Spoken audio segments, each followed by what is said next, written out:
सतनाम श्री वाहिगुरु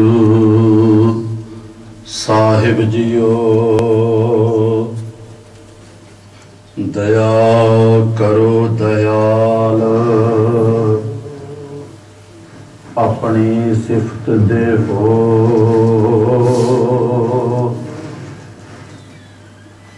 दर्शन देख निहाल, नानक प्रीत एहो। दर्शन प्यासी दिन सरात, चितवों अन दिन नीत। खोल कपट गुर मेलिया, नानक हर संग मीत। दर्शन देख जीवा गुर तेरा, पूरन करम होए प्रभ मेरा। एह बिनती सुन प्रभ मेरे, देह नाम कर अपने चेरे। सतनाम श्री वाहिगुरु साहिब जियो। सुनिए सत संतोख ज्ञान, सुनिए 68 का स्नान। सुनिए पढ़ पढ़ पावह मान, सुनिए लागे सहज ध्यान।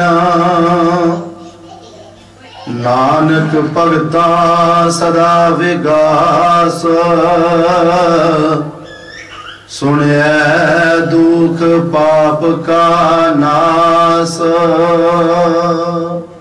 वाहिगुरु जी का खालसा, वाहिगुरु जी की फतेह। तेरे कवन कवन गुण कह कह गावा, तुम साहिब गुणी निधाना। तुमरी महिमा बरन साको, तुम ठाकुर ऊच भगवाना। जबर तखत छतर दे मालिक, शब्दा अवतार, दसा पातशाहियां दी आत्मिक जोत, गुरता गति उपर जुगो जुग विराजमान। धन धन श्री गुरु ग्रंथ साहिब जी दी पावन पितर हजूरी विखे जुड़ बैठी गुरु की साजी नवाजी गुरु रूप साध संगत जी। करो रसना पितर बुलाओ। वाहिगुरु जी का खालसा, वाहिगुरु जी की फतेह। सतगुरु जी दे हजूर संध्या दे सजे सुंदर दीवान विच गुरु प्यारिਆਂ ਦੀ रसना तो आप जी ने सत कीर्तन सरवण किया। हुण गुरबाणी दी लड़ीवार कथा दी विचार आपां करांगे। ये पौड़ी जो आप जी ने सरवण की है, यदी ते अगलियां पौड़ियां दी क्रमवार विचार चलेगी। आप अपनियां मन बिरतियां एकाग्र करके सरवण करो। धन धन श्री गुरु नानक देव जी महाराज जिहदे पावन पितर मुखार बिन तो उचारण की हुई सब तो प्रथम बाणी जपजी साहिब। जपजी साहिब दियां 9 पौड़ियां दी विचार जो है वो हो चुकी है। हुण जो पौड़ियां चल रही हैं, सुनिया सिद्ध पीर सुरनाथ तो लैके सरवण का महात्म ਇਹਦੇ ਵਿੱਚ कथन किया है। 4 पौड़ियां सरवण दियां ते 4 पौड़ियां मनण दियां। श्री गुरु नानक देव जी महाराज ने सिद्धां दे नाल जो गोष्ठी हुई,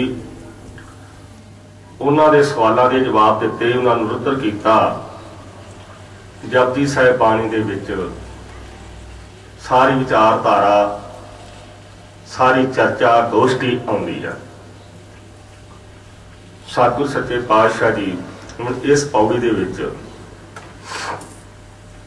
सरवण दी अगों जो महानता है वो दर्शाउंदे हैं। सुनिया सत संतोख ज्ञान, सुनन दे नाल सत दी संतोख दी ज्ञान दी विचार का पता चलता है, अथवा सियाणियां तो सुन के पता चलता है। महापुरख ये भी अर्थ करते हैं कि फलाना सतप्रतगी होया, फलाना संतोखी होया, फलाना ज्ञानवान होया। सत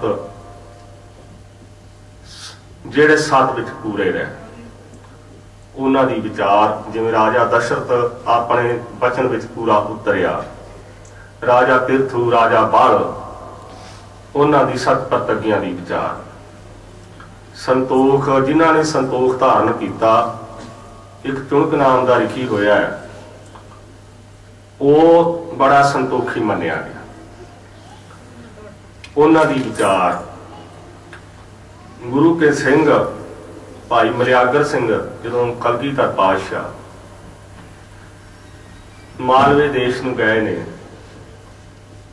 उदों उन्हें एक गुरसिख दे घरों सुक्कियां पीलू जिहड़ियां ने पानी विच भिओं के मलियागर सिंह नूं छकाइयां। सतगुरु जी नूं इन्ने प्रेम दे विच उन्हें बयान किया, कहने लगा सतगुरु बहुत पदार्थ छके ने पर ऐसा आनंद किसी वस्तु विच अज तक नहीं आया। वो संतोखी सी, जो गुरसिख ने अपने घरों सादा पुजदा दिता उसने छकिया ते गुरु का दिता समझ के छकिया। उहदे विच किसी तरह की कोई हीन भाव वाली गल या नफरत वाली गल नहीं आई, क्योंकि जेड़े परमेश्वर के हुक्म नूं मनण वाले ने वो संतोख विच रहिंदे। सतगुरु जी ने ओहदी इस सच्ची भावना नूं जान के उत्ते बड़ी भारी बख्शिश की। भाई मलियागर सिंह ज्ञानवान ज्ञानी जो वो वशिष्ठ वर्गे कहते उन्हां बारे भी विचार आउंदी है। वशिष्ठ ज्ञानवान मन्निया गया पर उहदा भी ज्ञान किसी मौके ते फेल हो गया। जदों उहदे पुत्र मर गए उदों ज्ञान भुल गया। संतोखी सत धारण करना, सत प्रतगी होना, संतोख धारण करना, ज्ञानवान होना। गुरु के सिखा ने जदों औखे समय आए उदों अपने सतां दे विच, अपने सत दे विच पूरिया रह के अपने धर्म की पालना की। वो सत प्रतगी होए, उन्होंने वचन अपने पूरे निभाए, संतोख दे सहित होए, ज्ञानवान होए। जे कोई ज्ञान की गल चली है तो गुरु के सिख जो ने ज्ञान दे विच उन्हां नूं हरा नहीं सकता। जेड़े सतगुरु जी दे नाल जुड़े हुए होके ज्ञान की गल नहीं इत्थे। सुनिया सत संतोख ज्ञान, सतवादी संतोखियां ते ज्ञानियां पासों भी नाम की महिमा सुनी जाती है। इस करके महाराज सच्चे पातशाह अगे की कथन करते हैं अगली पंक्ति विच, सठ का इशनान नाम दे सुन करके सब तीर्थां चो मुखी जिहड़े 68 तीर्थ मन्ने गए ने हिंदू मत अनुसार, उन्हां दे इशनान दा महात्म जो है उसका ज्ञान पता चलता है भी इनका की महात्म है। सुने 68 का इशनान जो हिंदू मत है उहदे विच तीर्थां ते इशनान करन दा महात्म है, पर गुरमत तीर्थां ते इशनान करन नूं मनाही नहीं करते। पर कल्याण जो है गुर शब्द दा अभ्यास करन नाल ही प्राप्त हुंदी है। श्री गुरु नानक देव जी महाराज जदों राय भोज की तलवंडी सारी दुनिया का चक्कर लाने तो बाद अपने नगर पहुंचे, सतगुरु के हर हम उम्र वाले नगर के वासी आके मिले, बड़ा प्यार मुहब्बत वधिया। उस वक्त उन्होंने बेनती की भी सानू भी तुसी तीर्थां ते इशनान करवा दिया। हजूर ने कहा तीर्थ नहावन जाओ, तीर्थ नाम है, तीर्थ शब्द विचार अंतर ज्ञान है। इस तरह ये विचार जो है इसका पता चलता है, पर गुरमत जो है, फिर बेनती करा, गुरमत जो है तीर्थां ते इशनान करन नूं ही मुक्ति नहीं मानती, नाम का अभ्यास करन तो मुक्ति मानती है। गुरमत इस विचारधारा की धारनी है। इस तरह कहते हैं कि सुन तो ही पता चलता है कि इशनान करन दा की महात्म है। सुनिया पढ़ पढ़ पावै मान, सुन के ही पता चलता है, नाम दे सुनने करके ते ओनू पढ़ पढ़ के फिर कोई पढ़ा के एक दूसरे नू मान आदर मिलता है। सुन दे नाल वाल्मीक बटवारा ना उदा तीर्थ है, धारमियां दी जाति दे विचों है। राह मार बटवार ने उन्हें बड़े होके राह मारिया, एक बंदा मरिया, 4 कौडा निकलियां, मन उदास होया। माता 4 कौडा लैके पूंग खरीद लियाई, कहन लगी वेख पुत्त जे इन्हां इंनियां पूंगां नूं मारन वाले नूं कोई पाप नहीं लगना, तू दस कल्ला ही कोई बंदा मारिया, इसदा मतलब भी होर मार, उठ शेर बन। मां दी खोटी प्रेरणा सदका वो चला गया। ऐसा महाराज का जो सच्चे परमेश्वर का हुक्म होया, समा आ गया उहदे सुधार होने का। महात्मा की संगत हुई, महात्मा नूं कहण लगा भी सारा कुछ रख दे इत्थे, कहंदे साडे कोल कुछ नहीं, असीं रख देंगे, पर तू सानू ये पुछ के दस अपने घर वालियां कोलों कि तू जो पाप कर्म करदा उहदे भागी बन गए। उन्हां दा किया गया, प्रेरिया होया, सारे ना कर दी, ना मां मनी, ना घर वाली मनी, ना कोई होर घर दा मैंबर मन्निया। ते फिर उन्हें कहा ओह परपंच कर पारतन लियावै, सुतदार आन लटावै, मन मेरे भूले कपट ना कीजै, अंत न तेरा तेरे जी पहलीजै, ऐह कर करे ऐह कर पाए, कोई ना पकड़िया किसै पाए। महात्मा के उपदेश का असर होया, नाम जपन विच लग गया। वाटै मानस मारदा बैठा वाल्मीक बटवारा भाई गुरदास जी 12 ਦੇ ਵਿੱਚ कथन करते हैं, पूरी की पूरी पौड़ी उन्होंने बयान की है कि वह पापा के पहाड़ में गुरमुख लंघ गया, भगतां की गिनती में उसका नाम आ गया। वाल्मीक एक आदि कवि होया, वाल्मीक जिन्होंने रामायण लिखी है, एक वाल्मीक बटवारा से जिहड़ा वो सी, 2 वाल्मीकां की विचार आउंदी है। परमेश्वर का नाम उन्हें सुनिया, उन्होंने को महात्मा को सुन के आप उन्हें पढ़िया, पढ़न तो बाद फिर उन्हें प्राप्ति हुई, उन्हें मान मिलिया। इस तरह कहते हैं वाल्मीक सुखचारै तरियो, गुरबाणी दे विच भी वचन आउंदे हन। सुनिया लागै सहज ध्यान, नाम दे सुन करके सहज सुखैन अवस्था, निर्जत नहीं, सहज आत्म पद विच ध्यान जुड़ जाता है। जदों नाम सुनदा बंदा, उस वक्त ओहदा ध्यान सुते सिर ही निर्जतन ही परमेश्वर विच, आत्म पद दा मालक जो है परमेश्वर, सहज ज्ञान देण वाला, ओहदे विच जुड़ जाता है। ऐसी कृपा हो जाती है। ध्यान दे जुड़न कारण ज्ञान ते शांति की प्राप्ति हो जाती है। पहला ध्यान जुड़ता है, ज्ञान आ जाता हिरदे दे विच। जदों हिरदा ज्ञान सहित हो जाता है, फिर मन शांत हो जाता है। मन जो है वो भड़कना तो रहत हो जाता है। नाम जपन करके छाती शीतल मन सखी, शांत गोबिंद गुण गाए, ऐसी अवस्था को प्राप्त कर लेता है। सारंग दी वार दी पौड़ी एक, ਉਹਦੇ ਵਿੱਚ भी सुन की महिमा कथन की है। 3 पौड़ियां आउंदियां सारंग दी वार दे विच नाम दे सरवण दी महिमा दी। एक पौड़ी विच कथन कीता, नाए सुनिया सब सिद्ध है रित पिछा आवे, नाए सुनिया नौ नित मिलै मन चिंदिया पावै, नाए सुनिया संतोख होए कवला चरण ते आवे, नाए सुनिया सहज उपरिया सहजे सुख पावे। इन्नियां प्राप्तियां हो जांदियां ने। अगे गुरु महाराज सच्चे पातशाह की कथन करते हैं, सब श्रवण करो जी।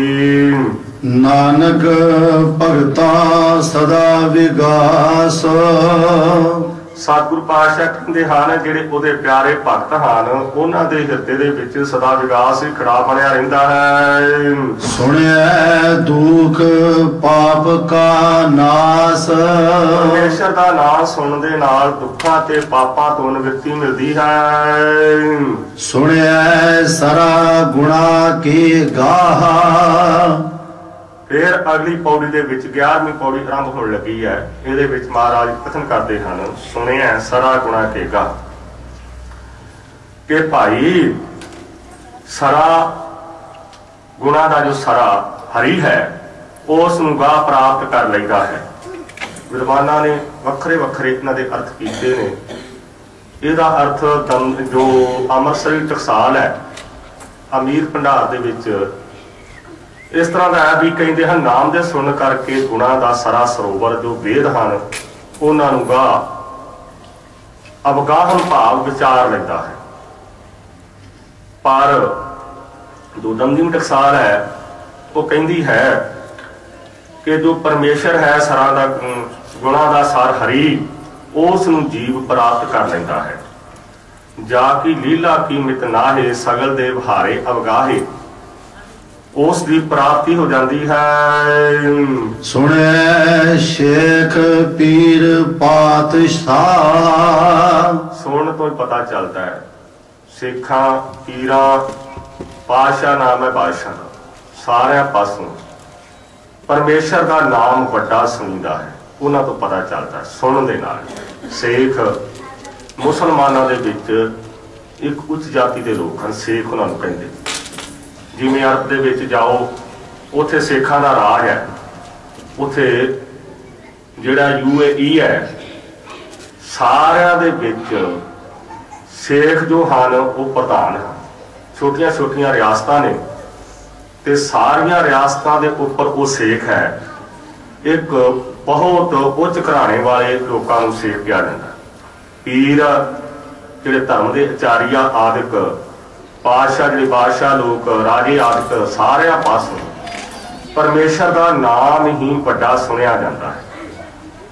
ते नाम दे सुन करके शेख पीर ते बादशाह उच्च पदवी नूं प्राप्त होए हैं। सुनिया अंधी पावै राहो, परमात्मा का नाम सुन करके ही अखां तो अन्ने पुरुष प्रतख रस्ता पा लेंदे हैं।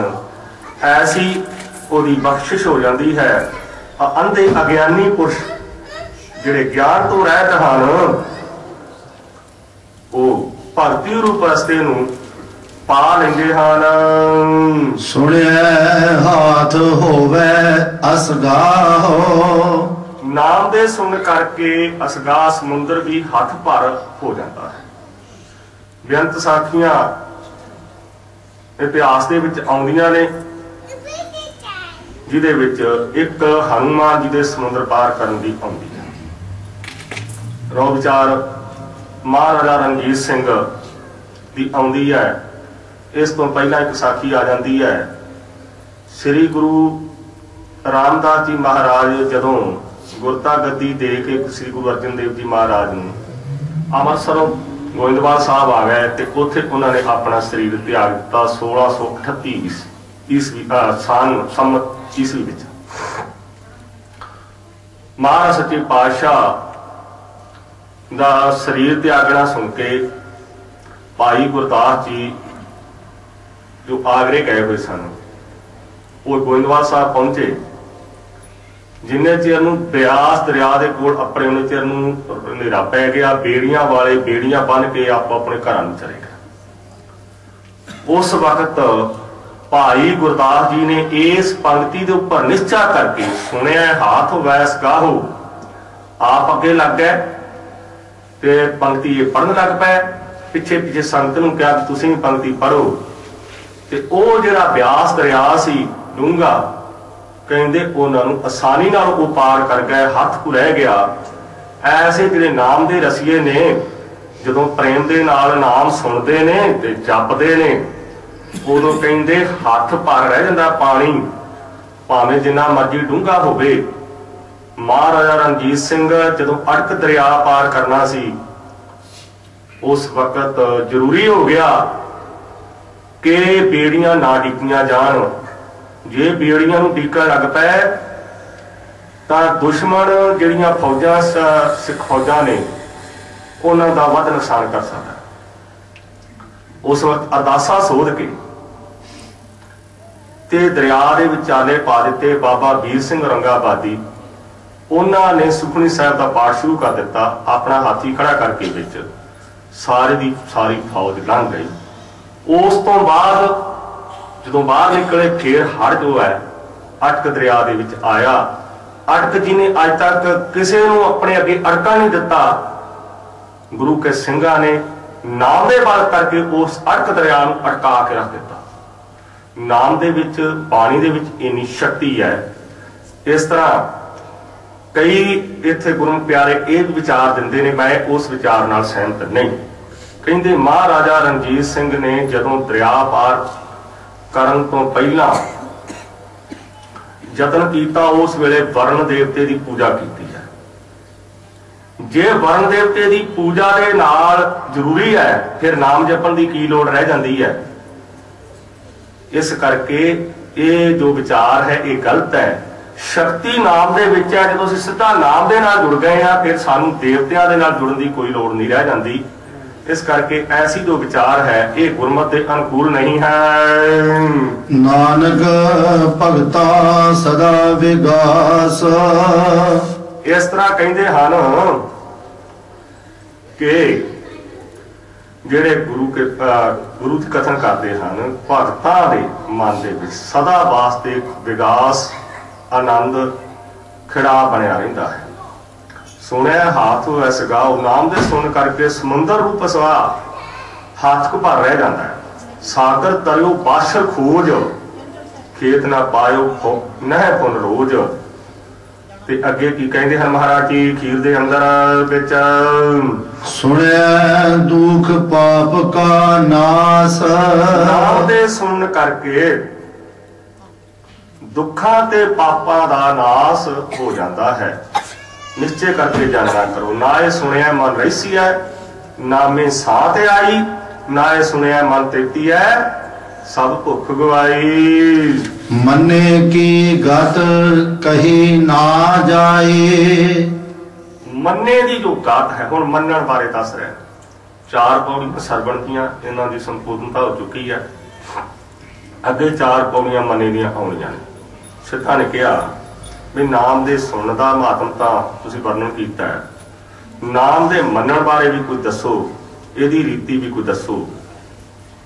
ਤਾਂ ਗੁਰੂ ਮਹਾਰਾਜ ਸੱਚੇ ਪਾਤਸ਼ਾਹ ਕਹਿੰਦੇ ਹਨ ਕਿ ਸਿੱਧੋ ਮੰਨੇ ਕੀ ਗਾਤ ਕਹੀ ਨਾ ਜਾਏ। ਜਿਨ੍ਹਾਂ ਨੇ ਨਾਮ ਨੂੰ ਸੁਣ ਕੇ ਮੰਨਣਾ ਕੀਤਾ ਹੈ, ਉਹਨਾਂ ਦੀ ਗਾਤ ਰੀਤੀ, ਮਰਿਆਦਾ, ਪ੍ਰਾਪਤੀ, ਗਮਨਤਾ ਕਹਿੰਦੇ ਕਥਨ ਨਹੀਂ ਕੀਤੀ ਜਾ ਸਕਦੀ।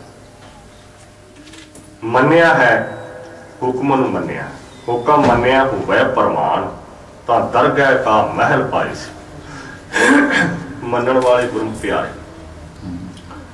ਇੱਕ ਭਾਈ ਉਦਮ ਜੀ ਹੋਏ ਨੇ। ਆਦਮ ਜੀ ਉਹਨਾਂ ਦਾ ਨਾਮ ਹੁੰਦਾ ਤੇ ਉਦਮ ਜੀ ਵੀ ਹੁੰਦਾ। ਇਤਿਹਾਸ ਵਿੱਚ 2 ਨਾਮ ਉਹਨਾਂ ਦੇ ਹੁੰਦੇ ਆ। ਗੁਰਪ੍ਰਤਾਪ ਸੂਰ ਗ੍ਰੰਥ ਵਿੱਚ ਸਾਖੀ ਵੀ ਹੁੰਦੀ ਹੈ। ਉਹਨਾਂ ਦੇ ਘਰ ਸੰਤਾਨ ਨਹੀਂ ਸੀ। ਪਤੀ ਸਤੀ ਨੇ ਸ੍ਰੀ ਗੁਰੂ ਰਾਮਦਾਸ ਜੀ ਦੇ ਦਰਬਾਰ ਵਿੱਚ ਆ ਕੇ ਬੜੀ ਭਾਰੀ ਸੇਵਾ ਕੀਤੀ। ਠੰਡ ਦੇ ਦਿਨਾਂ ਦੇ ਵਿੱਚ ਜਿਹੜਾ ਉਹਨਾਂ ਨੇ ਬਾਲਣ ਜਮ੍ਹਾਂ ਕੀਤਾ ਸੀ, ਉਹ ਬਾਹਰ ਕੱਢ ਕੇ ਗੁਰਸਿੱਖਾਂ ਨੂੰ ਅੱਗ ਸਿਕਾਈ। ਸਤਿਗੁਰੂ ਜੀ ਉਹਨਾਂ ਤੇ ਬੜੇ ਪ੍ਰਸੰਨ ਹੋਏ ਤੇ ਉਹਨਾਂ ਤੇ ਬਖਸ਼ਿਸ਼ ਕੀਤੀ। ਉਹਨਾਂ ਦੀ ਇਹ ਕਾਮਨਾ ਪੂਰੀ ਕੀਤੀ ਨਾਲ ਕਿ ਆਪਣੀ ਭਗਤੀ ਦੀ ਅੰਸ਼ ਦੇ ਵਿੱਚੋਂ ਉਹਨਾਂ ਨੂੰ ਪੁੱਤਰ ਦਾ ਵਰਦਾਨ ਦਿੱਤਾ। ਸਤਿਗੁਰੂ ਦੇ ਬਚਨ ਦੇ ਨਾਲ ਉਹਨਾਂ ਦੇ ਘਰ ਬੇਟਾ ਪੈਦਾ ਹੋਇਆ ਤੇ ਹਜ਼ੂਰ ਨੇ ਆਪ ਉਹਦਾ ਨਾਮ ਭਾਈ ਭਗਤੂ ਰੱਖਿਆ। ਭਾਈ ਭਗਤੂ ਦਾ ਪੁੱਤਰ ਭਾਈ ਜੀਵਨ ਹੋਇਆ। ਧੰਨ ਧੰਨ ਸ੍ਰੀ ਗੁਰੂ ਹਰਿਰਾਏ ਸਾਹਿਬ ਜੀ ਮਹਾਰਾਜ ਕੀਰਤਪੁਰ ਸਾਹਿਬ ਤੋਂ ਦੇਸਰਾਂਕਣ ਕਰਦੇ ਹੋਏ ਜੋ ਵਿਸਾਖੀ 1712 ਸੰਮਤ ਵਿਕਰਮੀ ਦੀ ਸੀ, ਉਸ ਕਰਤਾਰਪੁਰ ਪਹੁੰਚੇ। ਸੋਢੀ ਜਿਹੜੇ ਸਨ ਉਹਨਾਂ ਦੇ ਬੇਨਤੀ ਕਰਨ ਤੇ ਕਿ ਤੁਸੀਂ ਇਹ ਮੇਲਾ ਇੱਥੇ ਮਨਾਓ। ਹਜ਼ੂਰ ਨੇ ਮੇਲਾ ਉੱਥੇ ਮਨਾਇਆ। ਸੰਗਤਾਂ ਬੜੀ ਭਾਰੀ ਗਿਣਤੀ ਵਿੱਚ ਦੂਰੋਂ ਦਰਾਡਿਓਂ ਆਈਆਂ। ਮੇਲੇ ਦੀ ਸਮਾਪਤੀ ਤੋਂ ਬਾਅਦ ਇੱਕ ਦਿਨ ਬ੍ਰਾਹਮਣ ਪੁੱਤਰ ਪੂਰਾ ਹੋ ਗਿਆ ਤੇ ਲੋਕਾਂ ਦੀ ਪ੍ਰੇਰਨਾ ਦਾ ਕਾਰਨ ਉਹ ਆਪਣੇ ਮੁਰੇ ਪੁੱਤਰ ਨੂੰ ਲੈ ਕੇ ਗੁਰੂ ਦਰਬਾਰ ਵਿੱਚ ਪਹੁੰਚਿਆ ਤੇ ਕਹਿੰਦਾ ਵੀ ਨਹੀਂ ਜਿੰਦਿਆਂ ਕਰ। ਗੁਰਸਿੱਖਾਂ ਤੇ ਸੰਤਾਂ ਨੇ ਬੇਨਤੀ ਬਾਰ-ਬਾਰ ਕੀਤੀ। ਸਤਿਗੁਰੂ ਜੀ ਨੇ ਕਿਹਾ ਪਰਮੇਸ਼ਰ ਦੇ ਹੁਕਮ ਵਿੱਚ ਦਖਲ ਅੰਦਾਜ਼ੀ ਕਰਨੀ ਠੀਕ ਨਹੀਂ। ਇਸ ਕਰਕੇ ਜੋ ਆਇਆ ਉਹਨੇ ਜਾਣਾ। 2 ਵਾਰੀ 3 ਵਾਰੀ, ਜਦੋਂ ਤੀਜੀ ਵਾਰੀ ਗੁਰੂ ਮਹਾਰਾਜ ਨੇ ਬਹੁਤ ਜ਼ਿਆਦਾ ਮਜਬੂਰ ਕੀਤਾ। ਜ਼ਰੂਰ ਕਹਿੰਦੇ ਠੀਕ ਹੈ, ਜੇ ਤੁਸੀਂ ਇਹ ਚਾਹੁੰਦੇ ਹੋ ਕਿ ਇਹ ਬ੍ਰਾਹਮਣ ਪੁੱਤਰ ਜਿੰਦਾ ਹੋ ਜਾਵੇ ਤੇ ਇਹਦੀ ਥਾਂ ਤੇ ਕੋਈ ਐਸਾ ਹੈ ਸਿੱਖ ਜਿਹੜਾ ਆਪਣੇ ਪ੍ਰਾਣ ਦੇ ਦੇਵੇ, ਆਪਣੀ ਉਮਰ ਦੇ ਦੇਵੇ। ਜਦੋਂ ਇੰਨੀ ਗੱਲ ਕਹੀ ਸਾਰਿਆਂ ਦੀਆਂ ਨੀਵੀਆਂ ਪੈ ਗਈਆਂ। 3 ਵਾਰੀ ਹਜ਼ੂਰ ਨੇ ਬਚਨ ਕੀਤਾ, ਕਿਸੇ ਨੂੰ ਕੋਈ ਜਵਾਬ ਨਹੀਂ ਆਇਆ।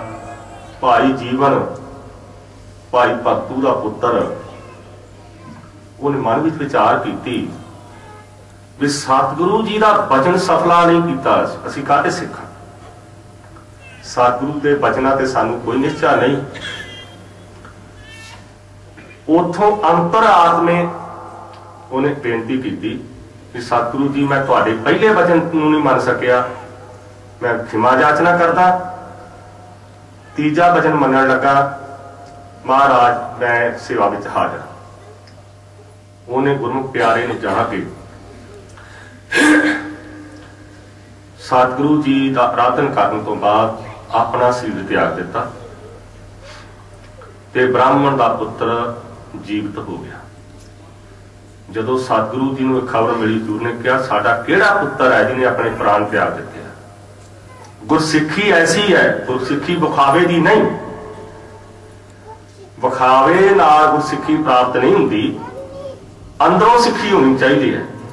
ਉਹਨੇ ਕਿਸੇ ਨੂੰ ਦੱਸਿਆ ਤੱਕ ਨਹੀਂ ਕਿ ਮੈਂ ਗੁਰੂ ਮਹਾਰਾਜ ਦੇ ਬਚਨ ਮੰਨਣ ਲੱਗਾ। ਉਹਨੇ ਪ੍ਰਚਾਰ ਨਹੀਂ ਕੀਤਾ, ਉਹਨੇ ਸਟੇਜ ਤੇ ਖਲੋ ਕੇ ਐਲਾਨ ਨਹੀਂ ਕੀਤਾ। ਉਹ ਚੁੱਪ ਕਰਕੇ ਚਲਾ ਗਿਆ, ਜਾ ਕੇ ਆਪਣਾ ਸੀਰ ਤਿਆਗ ਦਿੱਤਾ। ਧੰਨ ਧੰਨ ਸ੍ਰੀ ਗੁਰੂ ਹਰਿਰਾਏ ਸਾਹਿਬ ਜੀ ਅਤੀ ਪ੍ਰਸੰਨ ਹੋਏ। ਕਹਿਣ ਲੱਗੇ ਅਸੀਂ ਨਰਕਾਂ ਵਿੱਚ ਨਹੀਂ ਪੈਣ ਦੇਵਾਂ, ਇਹਦੀਆਂ ਕੁਲਾਂ ਦਾ ਉਧਾਰ ਕੀਤਾ, ਇਹਦੀ ਬੰਸ ਦੇ ਵਿੱਚ ਸਾਰੇ ਸੁਖੀ ਵਸਣਗੇ। ਐਸੇ ਐਸੇ ਵਰਦਾਨ ਦਿੱਤੇ। ਮਹਾਰਾਜ ਨੇ ਖੁਸ਼ ਹੋ ਕੇ ਕਿ ਇਹ ਗੁਰਸਿੱਖ ਨੇ ਸਾਡੇ ਬਚਨ ਨੂੰ ਪੂਰਿਆ ਕੀਤਾ। ਮੰਨਣੇ ਕੀ ਗਤ, ਮੰਨਣ ਦੀ ਗਤੀ ਜੋ ਹੈ ਉਹ ਕਹੀ ਨਹੀਂ ਜਾ ਸਕਦੀ। ਮੰਨਣਾ ਬਹੁਤ ਔਖਾ ਹੈ। ਜਦੋਂ ਕੋਈ ਐਸਾ ਸਮਾਂ ਆ ਬਣਦਾ ਹੈ, ਉਸ ਵੇਲੇ ਮੰਨਣਾ ਹਰੇਕ ਦੇ ਵੱਸ ਦੀ ਗੱਲ ਨਹੀਂ ਰਹਿ ਜਾਂਦੀ। ਮੰਨੇ ਦੀ ਗਤ ਮਰਿਆਦਾ ਜਿਹੜੀ ਹੈ, ਕਹਿੰਦੇ ਹਨ ਉਹ ਕਥਨ ਕਰਨੀ ਬਹੁਤ ਔਖੀ ਹੈ। ਜੇ ਕੋ ਕਹੈ ਪਿਛੈ ਪਛਤਾਈ। ਸਿੱਧ ਕਹਿਣ ਲੱਗੇ ਜੀ ਵੀ ਚਲੋ ਜੇ ਜ਼ਬਾਨੀ ਨਹੀਂ ਕਿਹਾ ਜਾ ਸਕਦਾ, ਵਾਹਿਗੁਰੂ ਜੇ ਕੋ ਕਹਿ ਪਿੱਛਾ ਪਛਤਾਏ। ਹਜ਼ੂਰ ਕਹਿੰਦੇ ਭਾਈ ਫਿਰ ਜੇ ਕੋ ਉਹ ਕਹਿੰਦੇ ਜੇ ਕੋ ਕਹਿ ਲਵੇ ਤਾਂ। ਸਿੱਧ ਕਹਿੰਦੇ ਜੇ ਕੋ ਕਹਿ ਲਵੇ ਤਾਂ। ਹਜ਼ੂਰ ਕਹਿੰਦੇ ਫਿਰ ਉਹਨੂੰ ਪਛਤਾਉਣਾ ਪਏਗਾ, ਕਿਉਂਕਿ ਉਹ ਕਹਿ ਨਹੀਂ ਸਕਦੇ। ਜਿਹੜਾ ਕੋਈ ਕਹਿੰਦਾ ਹੈ ਕਿ ਉਹ ਉਹਨਾਂ ਦੀ ਸਮਗਰ ਰੀਤੀ ਤੇ ਅਵਸਥਾ ਨੂੰ ਮੈਂ ਕਥਨ ਕਰ ਸਕਦਾ, ਉਹਨੂੰ ਪਿੱਛੋਂ ਪਛਤਾਉਣਾ ਪੈਂਦਾ ਹੈ। ਪੂਰਨ ਰੂਪ ਵਿੱਚ ਉਹ ਕਥਨ ਨਹੀਂ ਕਰ ਸਕਦਾ। ਇਸ ਕਰਕੇ ਉਹਨੂੰ ਬਾਅਦ ਵਿੱਚ ਪਛਤਾਤਾਪ ਕਰਨਾ ਪੈਂਦਾ ਹੈ। ਕਾਗਦ ਕਲਮ ਨਾ ਲਿਖਣ ਹਾਰ। ਪਰਮੇਸ਼ਰ ਦੀ ਮਹਿਮਾ ਵਡਿਆਈ ਜੋ ਹੈ तुसीं कहने भी जबानी कोई नहीं कह सकता। जे जबानी नहीं कह सकता, कोई कलम दवात लै लवे, कोई शाही लै लवे ते ओहदे नाल लिखण लग पवे ते फिर भी नहीं कहा जा सकता। हजूर कहंदे कागज कलम ना लिखणहार, कागज दे नाल कलम दे नाल शाही दे नाल लिखना औखा है, नहीं लिखा जा, ना कोई लिखारी लिख सकता है। आसा राग दे अंदर 458 अंग ते पंक्तियां आउंदियां ने। दो बस्त कजल कागद बनराज कलम, लिखण काओ जे होए पवन, बेअंत अंत न जाए पाया, गही नानक चरण सा। धरती जो कागज बना ली है, बनराज वनस्पति दियां कर्मां बना लईआं जाण ते लिखण वास्ते कहंदे पौन तेज लिखारी मनी गया, ओनू लाया जा। बेअंत, वो बेअंत जिहड़ा परमेश्वर है, अंत ना जाए पाया, ओहदा अंत नहीं पाया जा सकता। गही नानक चरण सरन, ते जो ऐसा बेअंत है जिहदा अंत नहीं पाया जा सकता, कहंदे ओहदी चरण शरण विच आउणा चाहिदा है, ओहदी चरण शरण ग्रहण करनी चाहिदी है, तां ही सानू प्राप्ति होवेगी। इस तरह अगली पंक्ति विच हजूर की फरमाउंदे हन, मन्ने का बह करन विचार, मन्ने का वह करन विचार। जो मनन करन वाले महात्मा का बह बैठ के विचार करे, महात्मा साधु नाम अभ्यासी का विचार करे। दूजा अर्थ दा विद्वान ये भी करते ने, मन्ने काबह करन विचार, कोई चाहे कोई काबे विच बैठ के विचार करे। और दमदमी टकसाल का जो पाठ है, मन्ने का बह करन विचार, ये है। अर्थ भी इहो ही शुद्ध है ते विचार भी इहो शुद्ध है, पाठ भी इहो शुद्ध है। इस करके चाहे कोई जिन्ने मर्जी अपने विचार रखे, मन्ने दी विचार, मन्ने का बह करन विचार कोई नहीं कर सकता। ते इस तरह चाहे कोई काव्या कोश वाले 4-5 आदमी इकट्ठे रल के मिल के विचार करन, तां भी समग्र रीति कथन नहीं कर सकते, ओहदा कथन नहीं किया जा सकता। इस तरह अगे हजूर की कहते हैं, ऐसा नाम नरंजन होए, ये सिद्धो ऐसा परमेश्वर का नाम निरंजन, माया काल तो जो रहत परमेश्वर है, उसका ऐसा नाम पहला भी सी, ओहदा नाम हुण भी है, ओहदा नाम अगे नूं भी होवेगा, क्योंकि वो आप भी ते ओहदा नाम भी सारिया समयां विच सारिया थावां ते है। वो परमेश्वर है भी होसी, जाए ना जासी, वो है, होवेगा, वो जाएगा नहीं, वो सदा वास्ते आदि सच जुगाद सच है भी सच, नानक होसी भी सच। ओदा नाम ते ओ है, तू है, तू हो बनहार, तू है, तू होवेगा, तू पहला भी सी हो बनहार, तू अगों नूं भी होवेगा। तिन्ना कालां दे विच वो परमेश्वर रहन वाला है। कहंदे हन ऐसा ओदा नाम, ऐसा नाम निरंजन होए, ऐसा माया काल हो रहा है जो परमेश्वर है, ओदा नाम पिछे भी सी, हुण भी है ते अगे नूं भी होवेगा। जे को मन जाने मन कोए, ते जे कोई कहंदे अपने मन दे विच ओदा नाम मनन करना जानदा होवे, तां फिर वो इस संसार समुंदर तो तर जाता है। इस तरह मन्ने की गात कही ना जाए, ये जो पहली पौड़ी है मन्ने वाली, पहली पंक्ति मन्ने की गात, मम्मे दे उपर टिप्पी ते नन्ने नूं ला दे नाल ये पाठ है। अगलियां जिन्नियां पौड़ियां ने ਉਹਨਾਂ ਸਾਰੀਆਂ ਦੇ ਵਿੱਚ ਮੰਨੈ ਜੋ ਹੈ ਦਲਾਵਾਂ ਦੇ ਨਾਲ ਪਾਠ ਆਉਂਦਾ ਹੈ। ਇਸ ਗੱਲ ਨੂੰ ਧਿਆਨ ਵਿੱਚ ਰੱਖਣ ਦੀ ਲੋੜ ਹੈ। ਮੰਨੈ ਸੁਰਤ ਹੋਵੇ ਮਨ ਬੁੱਧ। ਸਤਿਗੁਰ ਸੱਚੇ ਪਾਤਸ਼ਾਹ ਅਗਲੀ ਪੌੜੀ ਦੇ ਵਿੱਚ ਕਥਨ ਕਰਦੇ ਹਨ ਕਿ ਨਾਮ ਦੇ ਮੰਨਣ ਨਾਲ ਮਨ ਬੁੱਧੀ ਆਦਿਕ ਸੰਤੁਸ਼ਟੇ ਅੰਤःਕਰਨ ਨੂੰ ਕਹਿੰਦੇ ਨੇ। ਮਨ ਬੁੱਧ ਚਿੱਤ ਹੰਕਾਰ ਸ਼ੁੱਧ ਹੋ ਜਾਂਦਾ ਹੈ, ਅੰਤःਕਰਨ ਸ਼ੁੱਧ ਹੋ ਜਾਂਦਾ ਹੈ ਤੇ ਸਾਰੇ ਭਾਵਾਂ ਦੀ ਅੰਤਰਜਾਮਤਾ ਹੋ ਜਾਂਦੀ ਹੈ। ਨਰਕਾਂ ਵਿੱਚ ਪੈ ਕੇ ਜਮਾਂ ਦੀਆਂ ਜੀਵ ਚੋਟਾਂ ਨਹੀਂ ਖਾਂਦਾ। ਇਹ ਪੌੜੀ ਦੇ ਵਿੱਚ ਇਹ ਵਿਚਾਰ ਆ। ਮੰਨੈ ਸੁਰਤ ਹੋਵੇ ਮਨ ਬੁੱਧ। ਜਿਨ੍ਹਾਂ ਨੇ ਨਾਮ ਨੂੰ ਸੁਣ ਕੇ ਮੰਨਣ ਕੀਤਾ ਉਹਦੀ ਮਨ ਬੁੱਧੀ ਸੁਰਤ श्रेष्ठ प्रीति वाली हो जाती है। ऐसी उते कृपा हो जाती है। मान बुद्ध सुरत ते चित हंकार संतुष्टे अंतःकरण बिल्कुल निर्मल हो जाता है, शुद्ध हो जाता है। ਉਹਦੇ ਵਿੱਚ ਕਿਸੇ ਤਰ੍ਹਾਂ ਦੀ ਕੋਈ ਵਕਾਰਾਂ ਦੀ ਕੋਈ ਔਗਣਾ ਦੀ ਮੈਲ ਨਹੀਂ ਰਹਿ ਜਾਂਦੀ। ਐਸੀ ਉਸ ਦਾਤੇ ਦੀ ਮਿਹਰ ਹੋ ਜਾਂਦੀ ਹੈ। ਮੰਨੈ ਸਗਲ ਭਵਨ ਕੀ ਸੁਧ।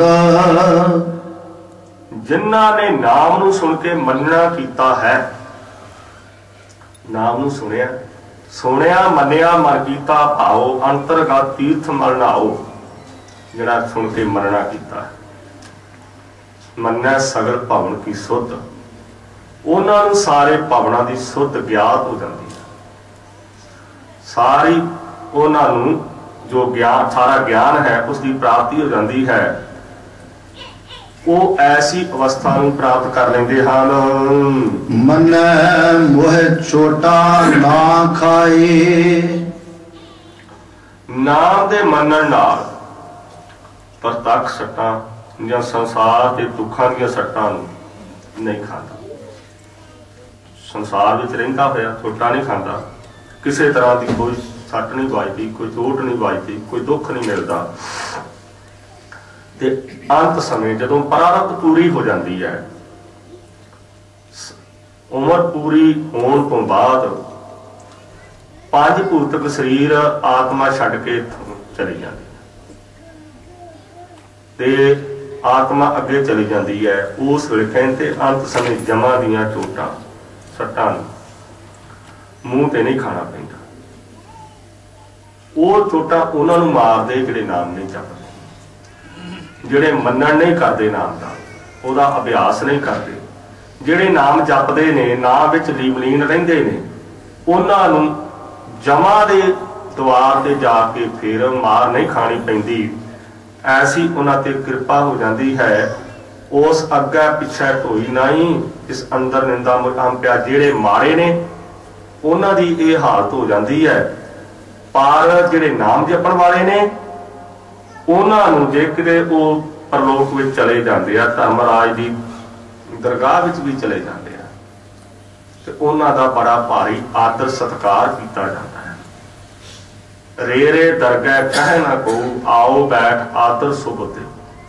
ਧਰਮਰਾਜ ਨੇ ਵੀ ਕਹਿ ਰੱਖਿਆ ਕਿ ਜਹ ਸਾਧੂ ਗੋਬਿੰਦ ਭਜਨ ਕੀਰਤਨ ਨਾਨਕ ਨੀਤ ਅਣਾ ਹਉ ਅਣਾ ਤੂੰ ਨਾ ਛੁਟੈ ਨਿਤ ਨਾ ਜਾਈਓ।